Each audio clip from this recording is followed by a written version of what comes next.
রাজধানীর ভাটারা থানার কুড়িল মৃধাবাড়ি এলাকায় আরিফা নামের এক শিশুকে শ্বাসরোধে হত্যার পর মরদেহ পানির ট্যাঙ্কে ফেলে দেওয়ার ঘটনা ঘটেছে। এই ঘটনায় ওই শিশুটির ভাবি খাদিজা আক্তারকে গ্রেপ্তার করেছে পুলিশ।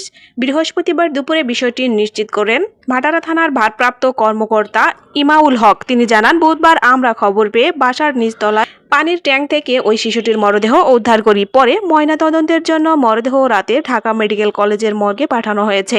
এই ঘটনায় ওই শিশুটির ভাবি খাদিজা আক্তারকে গ্রেপ্তার করা হয়। তিনি আরো জানান, শিশুটির বড় ভাই মোহাম্মদ হাসানের স্ত্রী খাদিজা আক্তারকে গ্রেপ্তার করা হয়েছে। খাদিজা আক্তারের বয়স মাত্র 16। তার স্বামী বিভিন্ন সময়ে তার বোনকে বিভিন্ন জিনিস কিনে দিত।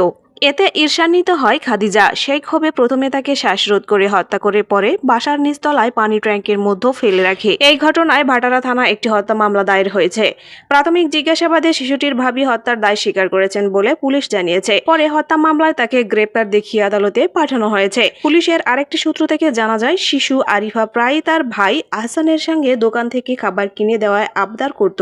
তার ভাই হাসান তা কিনেও দিতেন। এ নিয়ে আরিফার ভাবি খাদিজা আক্তারের ক্ষোভ ছিল। প্রাথমিক জিজ্ঞাসাবাদে খাদিজা বলেছেন, তার স্বামী তাকে কিছু কিনে দিতেন না, শুধু বোনকে কিনে দিতেন। এই ক্ষোভ থেকেই তিনি শিশুটিকে শ্বাসরোধে হত্যা করে মরদেহ পানির ট্যাঙ্কে ফেলে দেন। পুলিশ আরো জানায়, আরিফার বাবা মোহাম্মদ রাজীব একজন দিনমজুর। তারা কুড়িল মৃধাবাড়ি এলাকার একটি বাসায় ভাড়া থাকেন।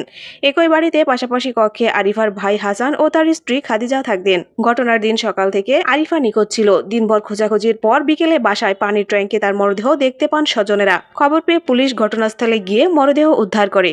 এতক্ষণ সাথে থাকার জন্য ধন্যবাদ। অনুরোধ থাকবে, চ্যানেলটি সাবস্ক্রাইব করে বেল আইকনে ক্লিক করুন এবং মতামত কমেন্টে জানাতে ভুলবেন না। আল্লাহ হাফেজ।